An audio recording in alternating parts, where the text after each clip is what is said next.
Olá, nós somos da turma 208 e o nosso grupo é composto por mim, a aluna Luísa Loio, a aluna Naitiara, o aluno Baracho e a aluna Correia. Nós iremos apresentar o capítulo 20 do livro A Caverna de José Saramago. Eu irei começar a leitura. Marta tinha proposto ao marido que o primeiro dia de folga, desde que estava a viver no centro, fosse aproveitado em ir buscar à casa de olaria umas quantas coisas que, segundo ela, estavam a fazer falta. Numa mudança normal, leva-se tudo o que se tem, mas o nosso caso não foi esse. Aliás, estou convencida de que teremos de lá ir outras vezes.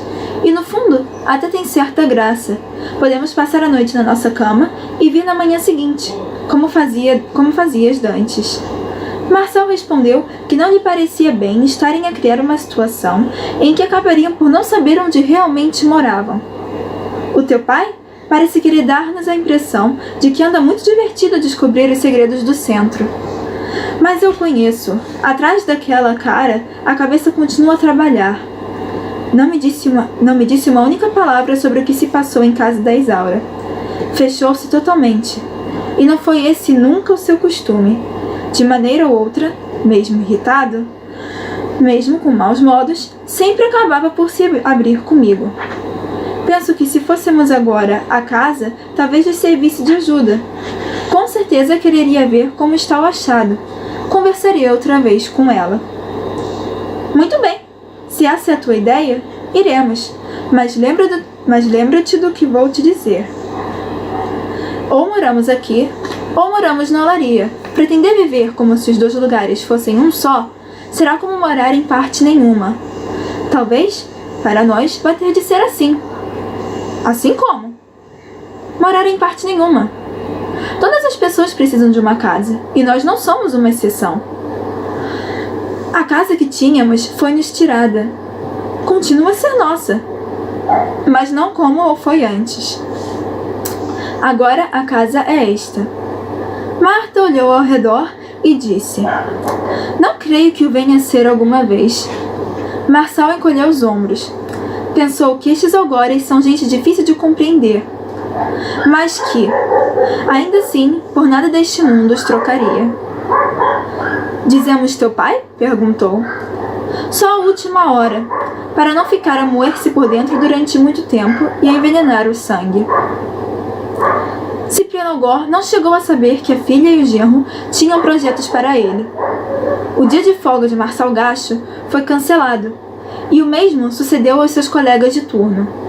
Sob sigilo absoluto, os guardas residentes, e só a eles, por serem considerados mais dignos de confiança, foi comunicado que as obras para a construção dos novos depósitos frigoríficos tinham posto à mostra, no piso 05, algo que iria exigir uma cuidadosa e demorada investigação.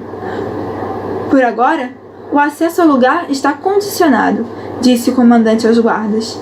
Dentro de alguns dias, uma equipa mista de especialistas estará a trabalhar lá. Haverá geólogos, arqueólogos, sociólogos, antropólogos, médicos legistas, técnicos de publicidade. Disseram-me mesmo que fazem parte do grupo 2 filósofos. Não me pergunte por quê. Fez-se uma pausa, passou os olhos pelos 20 homens alinhados na sua frente e continuou.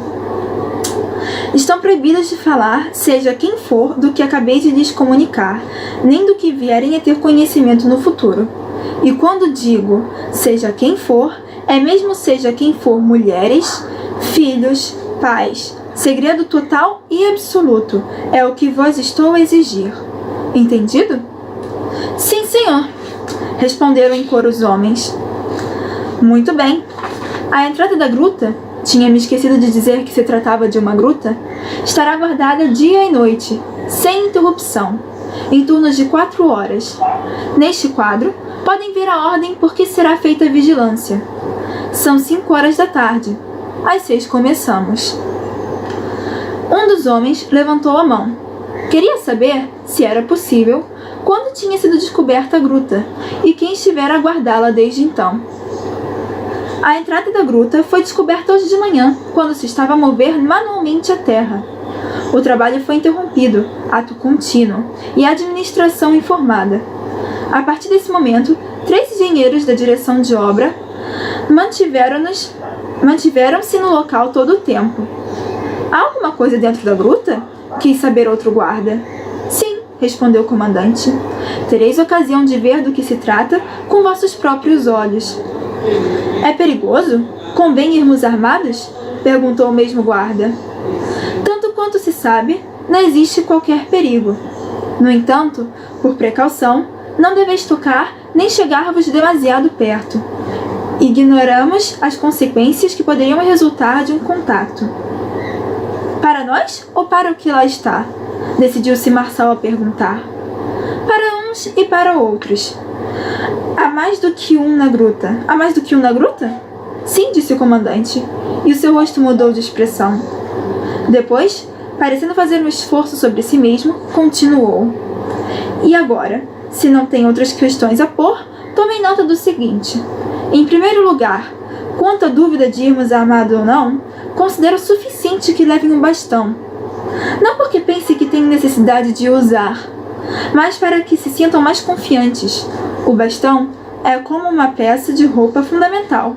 Sem ele, o guarda fardado sente-se nu. Em segundo lugar, quem não estiver de vigia deverá vestir-se à paisana e circular por todos os andares, a fim de escutar conversas que tenham ou pareçam ter alguma relação com a gruta. No caso de tal suceder, embora as probabilidades sejam praticamente inexistentes, o serviço central deverá ser informado de imediato. Tomaremos as providências necessárias. O comandante fez uma pausa e concluiu. É tudo quanto precisavam saber. É tudo quanto precisavam de saber. E uma vez mais, atenção à palavra de ordem, sigilo absoluto. É a vossa carreira que está em jogo. Os guardas aproximaram-se do quadro em que se encontravam estabelecidos os turnos de vigilância. Marçal viu que o seu era o 9º, portanto estaria de plantão entre 2 da madrugada e as 6 da manhã, do segundo dia depois deste. Lá embaixo, a 30 ou 40 metros de profundidade, não se notaria diferença entre o dia e a noite. Certamente não haveria mais do que trevas cortadas pela luz crua dos projetores e das gambiarras. Enquanto o elevador o levava ao 34º andar, ia pensando no que poderia dizer a Marta, sem faltar demasiado ao compromisso que assumira. A proibição parecia-lhe absurda. Uma pessoa tem, mais do que o direito, a obrigação de confiar na sua própria família. Porém, isto são teorias. Por mais voltas que der o assunto, não terá outro remédio que acatar o mandado. Ordens são ordens. O sogro não estava em casa. Devia andar nas suas explorações de criança curiosa, à procura dos sentidos das coisas e com astúcia suficiente para os encontrar por mais escondidos que os tivessem. Disse que tinha mudado temporariamente de serviço. Agora, devia ir à paisana. Não seria para sempre, uns dias apenas. Marta perguntou por quê, e ele respondeu que não estava autorizado a dizer, que era confidencial. Dei a minha palavra de honra, justificou. E não era verdade. O comandante não lhe havia exigido que se comprometesse pela honra. São fórmulas de outro tempo e de outro costume que de vez em quando nos saem sem pensar. Como acontece com a memória, que sempre tem mais para nos dar do que o pouquíssimo que lhes reclamamos, do que lhe reclamamos. Marta não respondeu. Abriu o guarda-roupa e retirou do cabide um dos 2 fatos que o marido tinha. Suponho que este servirá, disse. Serve perfeitamente, disse Marçal, satisfeito por estarem de acordo sobre este importante ponto. Pensou que o melhor seria avisá-la já do resto, resolver a questão de uma vez. Se encontrasse no lugar do colega que daqui a pouco entrará de vigia, teria de estar a comunicar a Marta neste preciso momento. Tenho um serviço das 6 às 10. Não me perguntes nada. É segredo. Esta mesma frase serve. Só preciso mudar-lhe as horas e os dias. Tenho um serviço depois de amanhã, das 2 da madrugada às 6 da manhã. Não me perguntes nada. É segredo. Marta olhou-o intrigada. A essa hora, o centro está fechado. Bem, não vai ser propriamente no centro. Então vai ser fora? É dentro, mas não é no centro. Não compreendo. Preferia que não me fizesse perguntas. Só estou a dizer que não percebo como pode alguma coisa acontecer ao mesmo tempo, dentro e fora de um lugar. É nas escavações destinadas a armazéns frigoríficos, mas não direi mais nada. Encontraram petróleo? Uma mina de diamantes? Ou a pedra que marca o sítio do umbigo do mundo? Perguntou Marta. Não sei o que encontraram. E quando virás a saber? Quando for o meu turno de guarda. Ou quando perguntares aos teus colegas que tiverem lá estado antes. Fomos proibidos de falar uns com os outros sobre este assunto, disse Marçal, desviando os olhos porque estas não eram palavras que merecessem o nome de verdadeiras, mas sim uma versão interessada das ordens e recomendações do comandante, livremente adaptadas às suas dificuldades retóricas de ocasião. Grande mistério, pelos vistos, disse Marta. Parece que sim, confessou Marçal, enquanto tentava acertar com preocupação exagerada os punhos da camisa para que aparecessem com a largura justa por baixo das mangas do casaco. Vestida civil, mostrava mais idade do que realmente tinha. Vem jantar? Perguntou Marta. Não tenho nenhuma ordem contrária, mas se não puder vir, telefono. Saiu antes que a mulher se lembrasse de fazer outras perguntas, aliviado por ter conseguido escapar à insistente curiosidade dela. Mas também desgostoso, porque a conversação não tinha sido da sua parte um recomendável modelo de lealdade. Fui leal, sim senhor, protestou consigo mesmo. Avisei-a logo de que se tratava de um segredo. Apesar da veemência e da razão que assistia ao seu protesto, Marçal não conseguiu convencer-se. Quando, passada mais de uma hora, Cipriano Algor, ainda mal recuperado dos sustos do comboio fantasma, regressou à casa. Marta perguntou-lhe: Viu seu genro? Não vi. Provavelmente, mesmo que o visse, não seria capaz de o reconhecer. Por quê? Veio mudar de roupa. Agora anda a fazer vigilância vestido a civil. Essa é nova. Foram as ordens que recebeu. Vigilância civil não é vigilância, é espionagem, sentenciou o pai. Marta contou-lhe o que sabia, que era quase nada. Mas foi quanto bastou para que Cipriano Algor sentisse esfumar-se-lhe o interesse pelo rio Amazonas com índios, aonde tinha feito intenção de viajar no dia seguinte. É estranho. Desde o princípio que tive como um pressentimento de que alguma coisa se estava a preparar aqui. O que quer dizer com isso? Desde o princípio? Perguntou Marta. Aquele chão que senti tremer, vibrar, o barulho das máquinas escavadoras, recordas-te? Quando viemos ver o apartamento, estávamos bem arranjados. Se tivéssemos pressentimentos de cada vez que ouvimos uma máquina escavadora trabalhar, como aquele ruído de máquina de costura que criamos ouvir na parede da costureira, pobre coitada, pelo pecado de ter trabalhado domingo. Mas desta vez, parece que bateu certo. Parece que... Sim, disse Marta. Repetindo palavras do marido, veremos o que ele terá para nos contar quando vier, disse Cipriano Algor. Não ficaram a saber mais. Marçal fechou-se nas respostas que havia dado, repetiu-as uma e outra vez, e por fim resolveu pôr ponto final no assunto. Serei o primeiro, se insistirem, a achar que a ordem é disparatada, mas foi a que recebi. E sobre isto não há mais nada o que falar. Ao menos diz-nos por que foi que de repente passaram a patrulhar a paisana, pediu o sogro. Nós não fazemos patrulhas. Velamos pela segurança no centro, nada mais. Muito bem, seja isso. Não tenho nada a acrescentar. Não pergunte, por favor, cortou Marçal irritado. Olhou para a mulher como a perguntar-lhe: Por que motivo estava calada? Por que eu não defendia? E ela disse: o Marçal tem razão, pai. Não insista. E dirigindo-se a ele, ao mesmo tempo que o beijava na testa: desculpa-nos. Nós, os algozes, somos um pouco brutos. Depois do jantar, viram um programa de televisão transmitido pelo canal interno do centro, exclusivo para os residentes. Depois recolheram-se aos quartos. Já com as luzes apagadas, Marta tornou a pedir desculpa.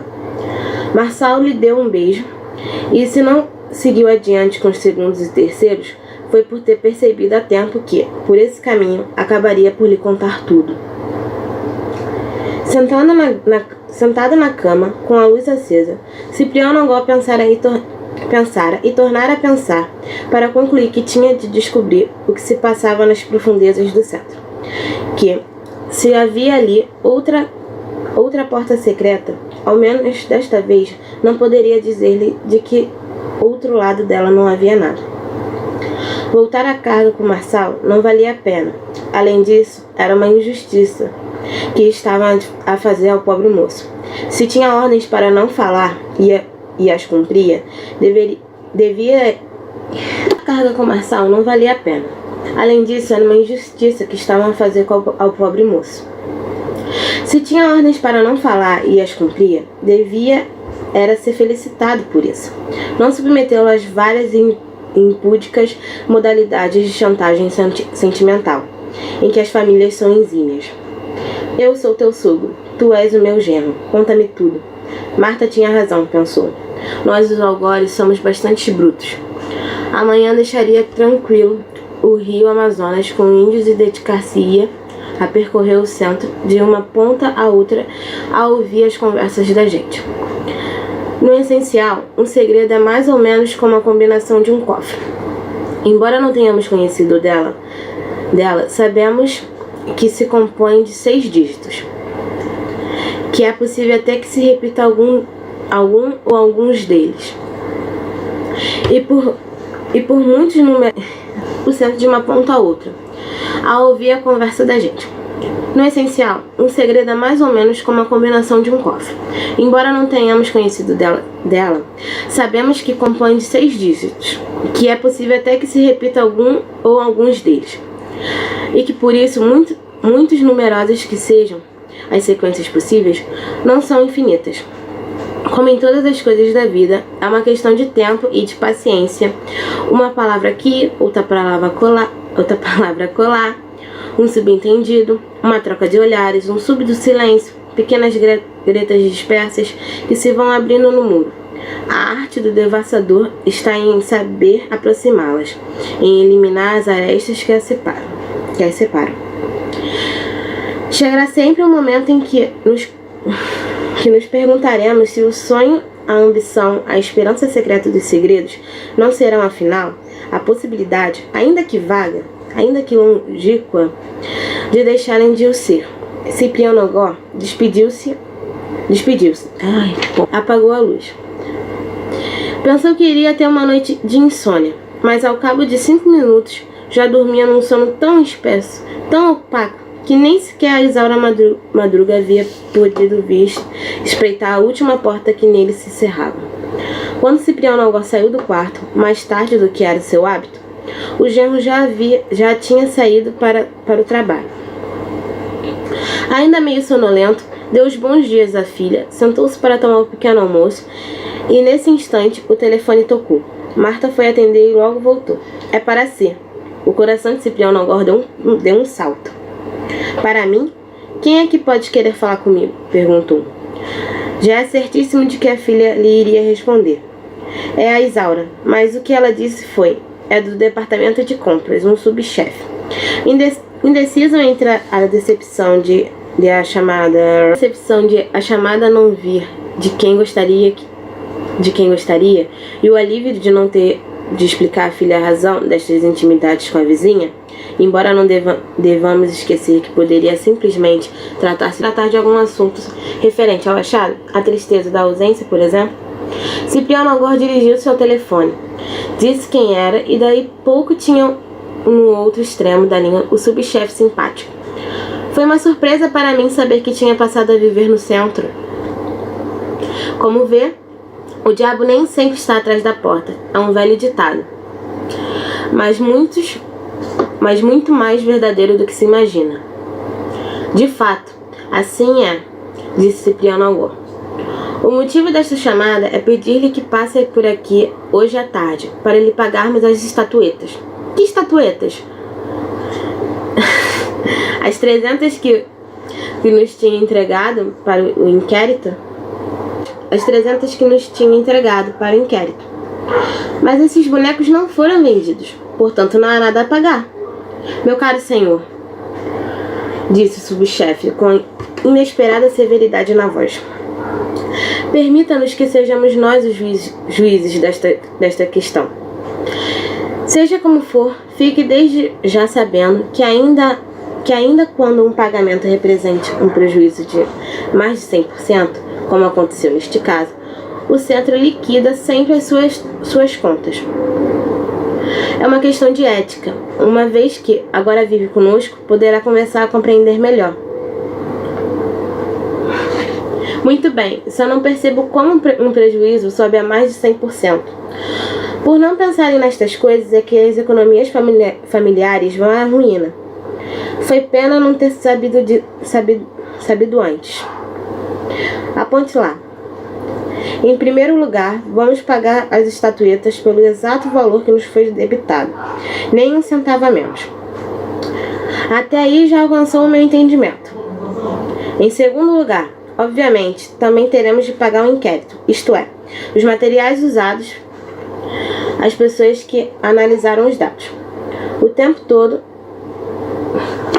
tudo isso levou. Ora, se quiser pensar que esses materiais, essas pessoas e esse tempo poderia estar a ser aplicado em tarefas rentáveis, não necessitará ser dotado de grande inteligência para chegar à conclusão de que se tratou de um fato de uma perda superior a 100%. Considerando aquilo que não se vendeu e aquilo que se gastou para concluir que não deveríamos vender. Lamento ter dado tanto prejuízo ao centro. São os ossos do ofício. Uma vez perde-se, outras vezes ganha-se. De qualquer modo, não foi grave. Trata-se de um negócio minúsculo. Eu poderia, disse Cipriano ao Gor, invocar também os meus próprios escrúpulos éticos para me negar a receber por um trabalho que as pessoas se recusaram a comprar. Mas o dinheiro faz-me arranjo. É uma boa razão. A melhor delas. Passarei por aí à tarde.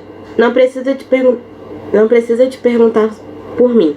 Vá diretamente à caixa. Esta é a última operação comercial que fazemos com a sua extinta empresa. Queremos que fique com as melhores recordações. Muito obrigado. E agora desfrute do resto da vida. Está no lugar ideal para isso.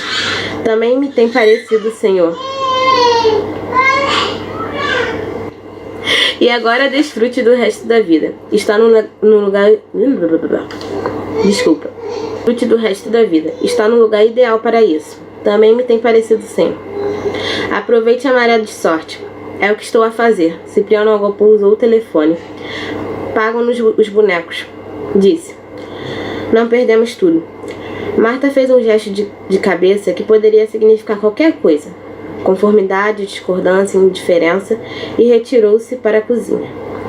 Não te sentes bem? Perguntou o pai, assomando-se à porta. Só um pouco cansada. Será da gravidez. Encontra-te apática, alheia. Deverias distrair-te. Dá umas voltas por aí. Como o pai? Sim, como eu. Interessa-lhe muito tudo o que há... Eita! Muito tudo o que aí afora? Perguntou Marta. Pense 2 vezes antes de me responder. Bastou-me pensar uma. Não me interessa nada, apenas finjo. Consigo mesmo, claro. Já és bastante crescida para saberes que não há outra maneira, embora o pareça, não é como os outros que fingimos. É sempre com nós próprios. Alegra-me estar a ouvi-lo da sua boca. Por quê?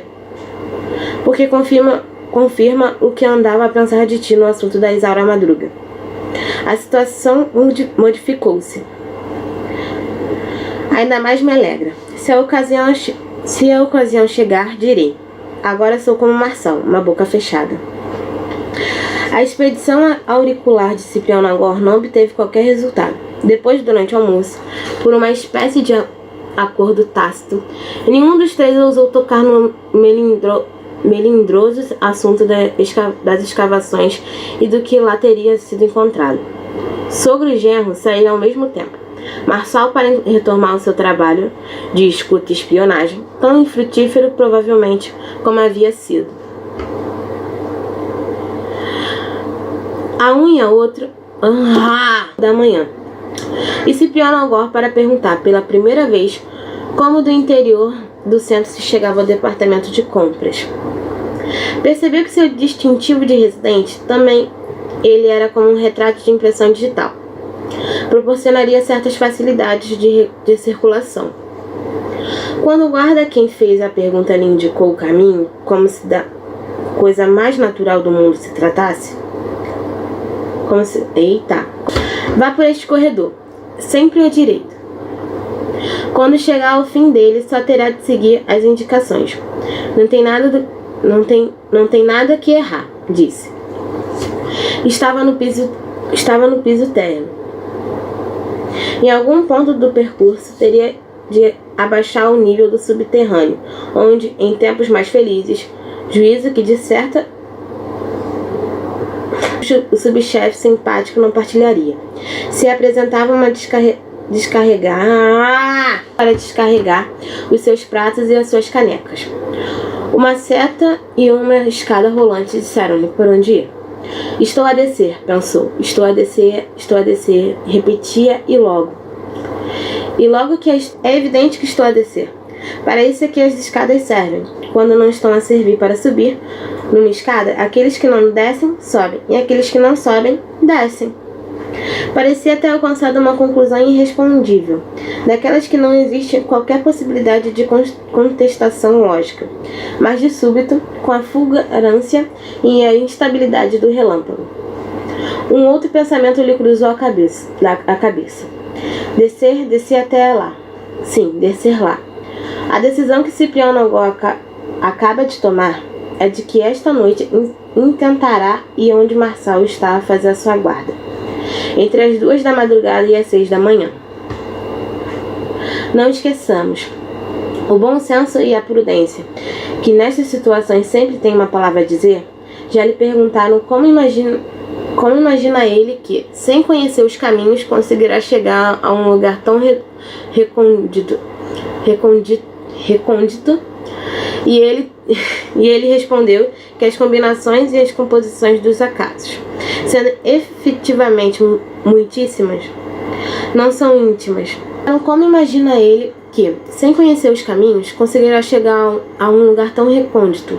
E ele respondeu que as combinações e composições dos acasos, sendo efetivamente muitíssimas, não são infinitas, e que sempre valerá mais arriscar-nos a subir a figueira para tentar alcançar o figo, do que deitar-nos à sombra dela e esperar que ele nos caia na boca. O Ciprião Nagor, que se apresentou na caixa do departamento de compras, depois de por 2 vezes ser perdido, por 2 vezes se ter perdido, apesar da ajuda das setas e dos letreiros, não foi aquele que já não nos havia acostumado a conhecer.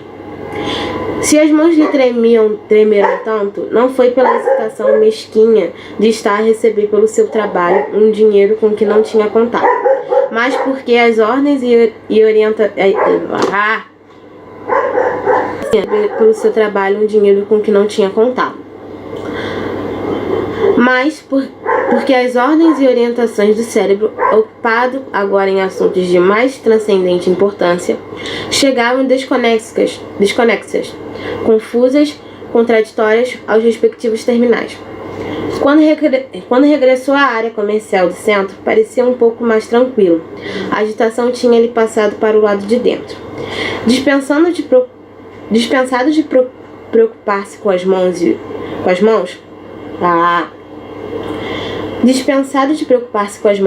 o cérebro maquinava sucessivamente astúcias, manhas, ardis, estratagemas, tramas, subtilezas e ia mesmo ao ponto de admissão a possibilidade de reconhecer a telecinésia para, num ápice, transportar do 34º andar a misteriosa escavação. Este corpo impaciente que tanto lhe anda a custar a governar. Embora ainda tivesse por diante largas horas de espera, Cipriano Algor resolveu ir para casa. Quis dar à filha o dinheiro que recebera, mas ela disse: "Guarde-o para si, não me faz falta." E depois perguntou: "Quer um café?" "Pois sim, é uma boa ideia." O café foi feito, passado para uma chávena, bebido. Tudo indica que por agora não vai haver mais palavras entre eles. Parece como Cipriano Algor tem pensado algumas vezes. Embora destes seus pensamentos não tenhamos deixado registro na altura própria. Que a casa está onde agora vivem. Tem um dom maligno de fazer calar as pessoas. No entanto, ao cérebro de Cipriano Algor, que já teve de pôr de lado por carência de adestramento suficiente o recurso à telecinésia, era indispensável uma certa e determinada informação, sem a qual seu plano para a inclusão noturna irá pura e simplesmente por água abaixo.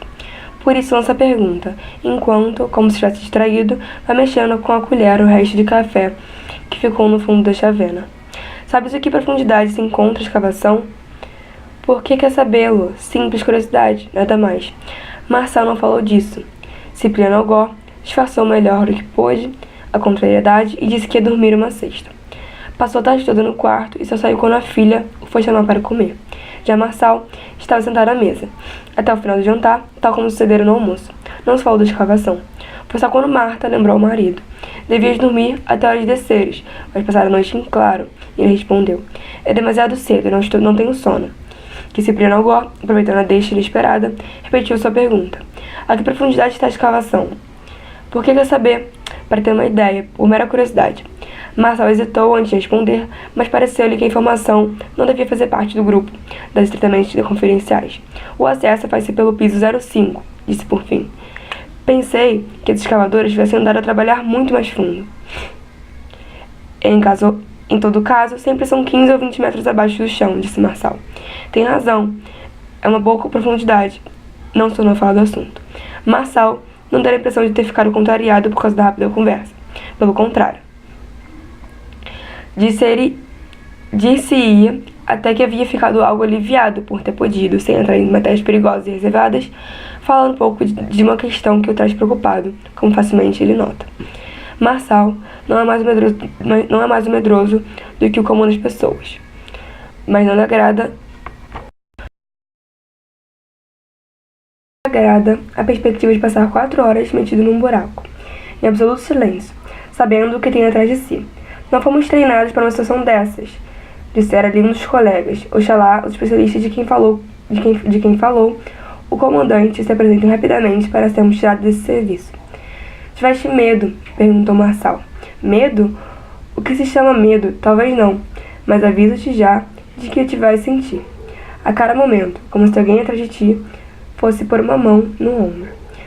Não seria o pior que poderia acontecer. Depende da mão. Se queres que te fale com toda a franqueza, são 4 horas a lutar com o desejo louco de fugir, de escapar, de desaparecer dali. Homem prevenido vale por 2. Assim, já fico a saber o que me espera." "Não sabes, só imaginas, e mal", corrigiu o colega. Agora é 1h30 da madrugada. Marçal está a despedir-se de Marta, com um beijo. Ela pede-lhe: não te demores, depois de acabar o turno. Virei a correr, amanhã conte tudo. Prometo. Marta acompanhou à porta, beijaram-se mais uma vez, depois voltou para dentro.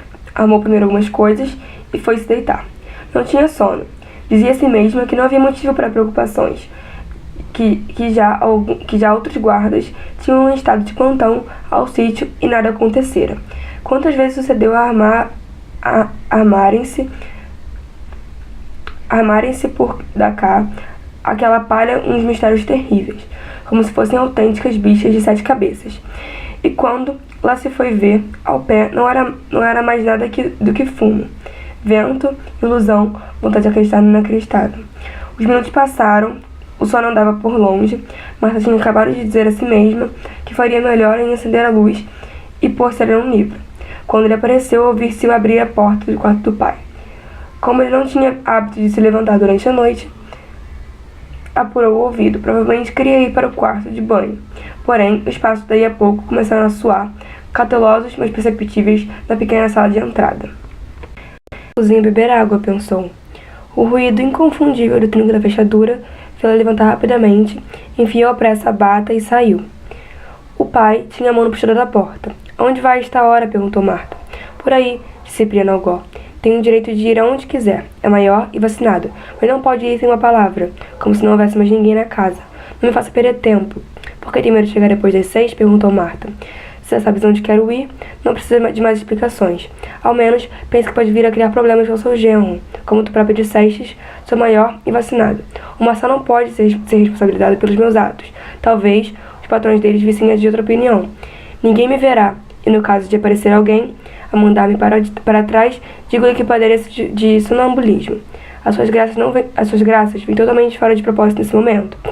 Então, falarei sério. Espero bem que sim. Passasse lá embaixo algo que preciso saber. Seja o que for, não poderá ficar secreto para toda a vida. O Marçal dissesse-me que nos contaria tudo quando voltasse do turno.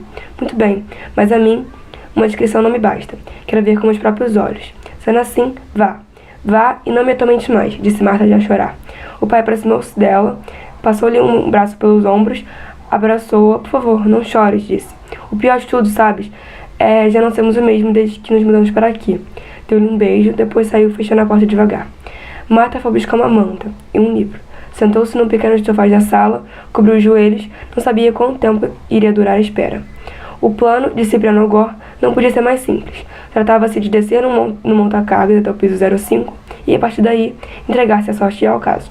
Com muito menos armas, se ganharam batalhas, pensou. E com mais se perderam, acrescentou por escrúpulo de imparcialidade.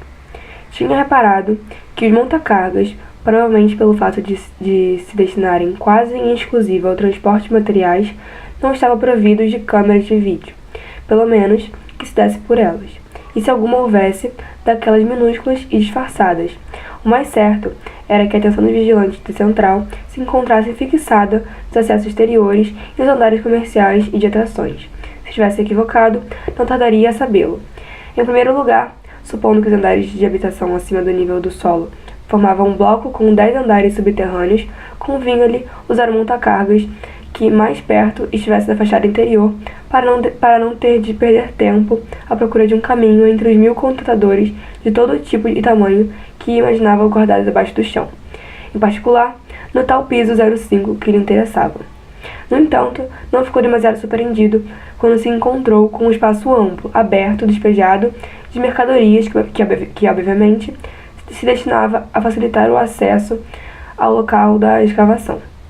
Um pano de parede mestra, entre 2 pilares, tinha sido demolido. Por ali se entrava. Cipriano Algor olhou o relógio, eram 2 horas e 45 minutos. Apesar de reduzida, a iluminação permaneceu no piso subterrâneo.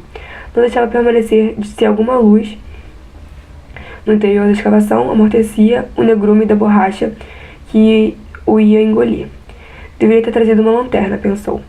Então, lembrou-se de ter lido um dia que a melhor maneira de acender o lugar às escuras, se quiser ver imediatamente o que está lá dentro, é fechar os olhos, antes de entrar e abri-los depois. Sim, pensou. É o mesmo que devo fazer. Fechou os olhos e caiu por ali abaixo, até o centro da terra. Não caiu, quase rente ao chão. À sua esquerda havia uma luminosidade de tênue, que não tardou a substancializar-se. Passos e com mais se perderam. Dados numa fiara de lâmpadas de spots em gambiarra, iluminava uma rampa de terra que ia formar ao fundo um patamar de onde descia outro lanço. Tão espesso, tão denso, era o silêncio que Cipriano Algor podia ouvir bater o seu próprio coração. Vamos lá, pensou. O Marçal vai levar o maior susto da sua vida. Começou a descer a rampa, chegou ao patamar, desceu a rampa seguinte, um patamar mais, aí parou. Lá adiante, 2 focos colocados no extremo e no outro, de modo que a luz não fosse dar em cheio no interior, mostrava a forma oblonga da entrada de uma gruta. Num terraplano, à direita, encontrava-se 2 pequenas escavadoras. Marçal estava sentado num escabelo. Ao lado dele, uma mesa sobre a qual havia uma lanterna. Ainda não tinha visto o sogro. Cipriano Algor saiu da meia penumbra, do último patamar, e disse em voz alta: "Não te assustes, sou eu." Marçal levantou-se precipitadamente, quis falar, mas a garganta não deu passagem às palavras. Não era caso para menos. Que lhe atire a primeira pedra quem achar que diria com toda a calma do mundo: "Olá, então, por cá." Foi só quando o sogro se encontrava em sua frente que Marçal, ainda que custo, conseguiu articular: "Que faz aqui? Que estúpida ideia foi essa de vir cá abaixo?" Porém, ao contrário do que mandaria a lógica, não havia zanga na voz. O que nela se notava, além do alívio natural de quem finalmente não está a ser ameaçado por uma assombração nefasta, era uma espécie de satisfação envergonhada. Algo assim, como um emocionado sentimento de gratidão que talvez algum dia venha a confessar-se. "Que faz aqui?" repetiu. "Vim ver", disse Cipriano Algor. Não pensou nos problemas que me cairão em cima se chegar a saber? Não pensou que isso pode me custar um emprego? Dirás que o teu sogro é um idiota chapado, um irresponsável, que deveria estar internado, numa casa de doidos, metido numa camisa de força. Ganharia muito com essas explicações, não há dúvida. Passos andados. Virou os olhos para a cavidade e perguntou: "Viste o que há ali dentro?" "Vi", respondeu Marçal. "Que é?" "Avalie por si mesmo. Tem aqui uma lanterna, se quiser. Vens comigo." "Não, eu também fui sozinho." "Há algum carreiro traçado? Alguma passagem?" "Não. O que tem é de seguir sempre pela esquerda e não perder o contato com a parede. Lá ao fundo encontrará o que veio procurar." Cipriano Algor acendeu a lanterna e entrou. "Esqueci-me de fechar os olhos", pensou. A luz indireita dos focos ainda permitia ver uns 3 ou 4 metros do chão. O resto era negro, como o interior de um corpo. Havia um declive não muito pronunciado, mas irregular. Cautelosamente, roçando a parede com a mão esquerda, Cipriano Algor começou a descer. Em certa altura, pareceu-lhe perceber que havia à sua direita algo que poderia ser uma plataforma e um muro. Disse para si mesmo que quando voltasse, averiguaria de que se tratava. Provavelmente é uma obra que fizeram para reter as terras, e continuou a descer. Tinha a impressão de que já andara muito, talvez uns 30 ou 40 metros. Olhou para trás, para a boca da gruta, recortada contra a luz dos focos. Parecia realmente distante. "Não andei tanto", pensou. "O que estou é a de ficar desorientado." Percebia que o pânico tinha começado, insidiosamente, a raspar-lhe os nervos. Tão valente que se imaginara, tão superior a Marçal. E agora que estava quase a ponto de virar as costas e correr aos tropeções pela pendente acima, encostou-se à rocha, respirou fundo. Nem que tenha de morrer aqui", disse, e recomeçou a andar. De repente, como se tivesse girado sobre si mesmo em ângulo reto, a parede apresentou-se na sua frente. Havia alcançado o final da gruta. Baixou o foco da lanterna para se certificar da firmeza do solo. Deu 2 passos e ia a meio do terceiro quando o joelho direito foi chocar em algo duro que fez soltar um gemido. Com um choque, a luz oscilou diante dos olhos. Surgiu-lhe num instante o que parecia um banco de pedra. E logo, no instante seguinte, alinhados, uns vultos mal definidos apareceram e desapareceram. Um violento tremor sacudiu os membros de Cipriano Algor. A sua coragem fraquejou como uma corda a que estivesse rompendo os últimos fios. Mas dentro de si ouviu um grito que o chamava à ordem. "Recorda, que nem que morras." A luz trêmula da lanterna varreu devagar a pedra branca.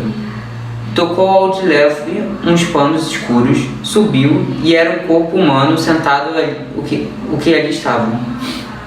Ao lado dele, coberto com os mesmos panos escuros, mais 5 corpos igualmente sentados, eretos, todos como se um espigão de ferro lhes tivesse entrado pelo crânio e os mantivesse atarrachados à pedra.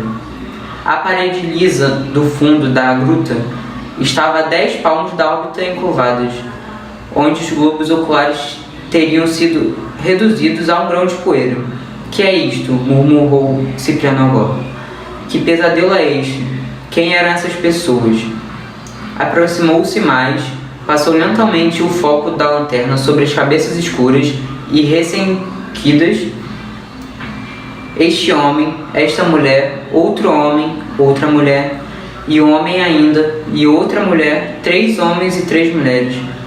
Viu restos de ataduras que pareciam ter servido para lhes imobilizar os pescoços. Depois baixou a luz, ataduras iguais prendiam-lhes as pernas. Então, devagar, muito devagar, como uma luz que não tivesse pressa de aparecer, mas que viesse para mostrar a verdade das coisas até os seus mais escuros e recônditos desvãos. Cipriano Agor viu-se entrar outra vez no forno da olaria. Viu o banco de pedra que os pedreiros lá tinham deixado esquecidos e sentou-se nele. E outra vez escutou a voz de Marçal. Porém, estas palavras são diferentes. Chamam e tornam a chamar inquietas, lá de longe. Pai, está a ouvir-me? Responda-me. A voz retumba no interior da gruta. Os ecos vão de parede a parede, multiplicam-se. Se Marçal não se cala por 1 minuto, não será possível ouvirmos a voz de Cipriano Agor a dizer, distante, como se ela própria já fosse também um eco. Estou bem, não te preocupes. Não me demoro.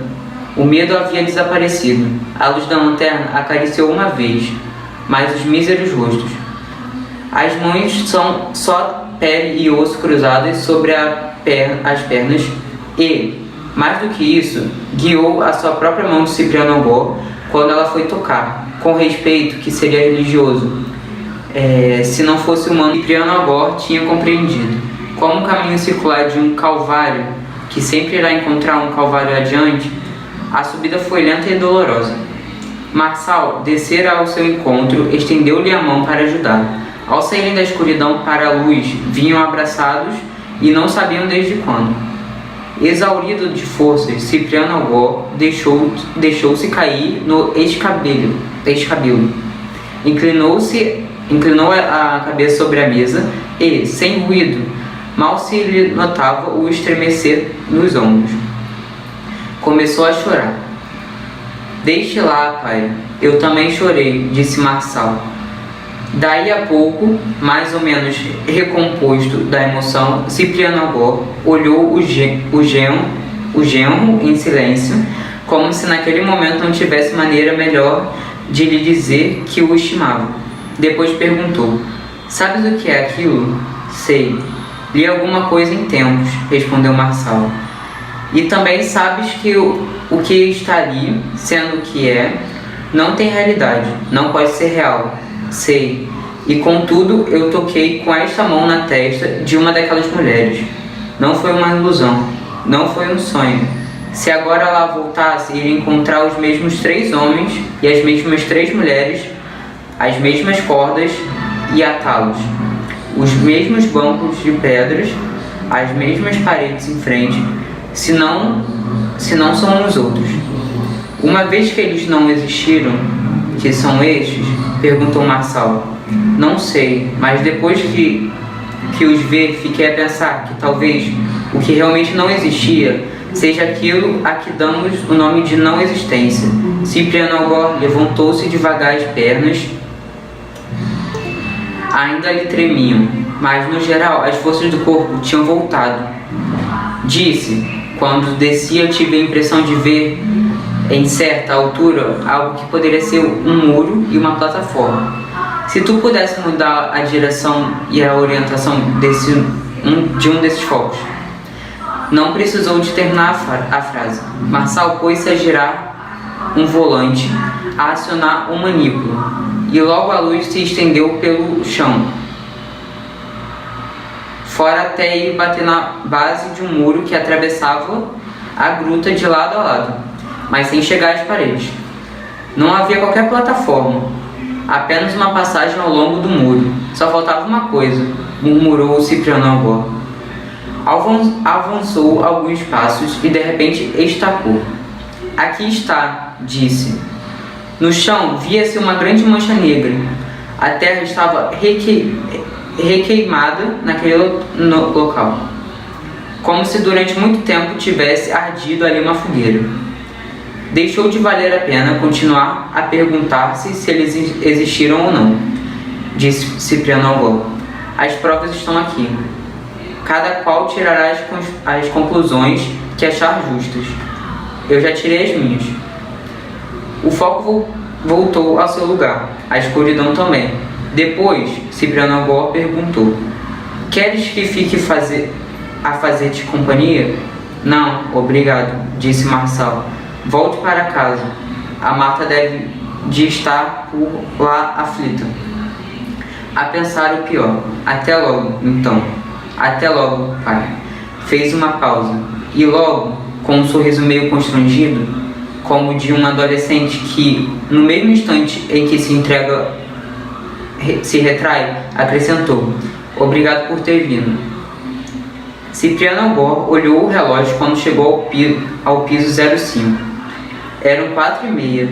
O monta-cargas levou-o ao 34º andar.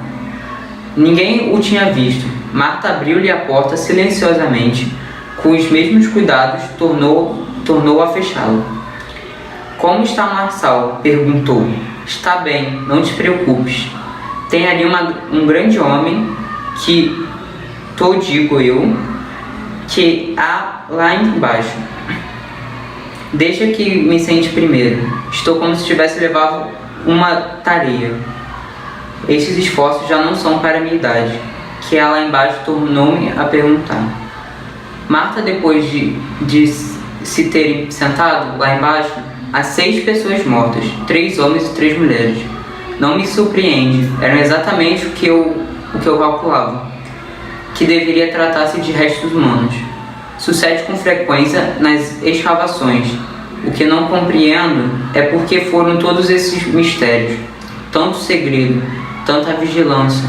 Os ossos não fogem, e não creio que roubar esses merecesse o trabalho que daria. Se tivesse descido comigo, compreenderias. Aliás, ainda estás a tempo de ir lá embaixo. Deixe-se de ideias. Não é fácil deixar-se de ideias. Não é fácil deixar-se de ideias depois de ter visto o que eu vi. Que foi que viu? Quem são essas pessoas? Essas pessoas somos nós, disse Cipriano Algor. Que quer dizer que somos nós, eu, tu, o Marçal, o centro todo, provavelmente o mundo. Por favor, explique-se. Dá-me atenção, escuta. A história levou meia hora a ser contada.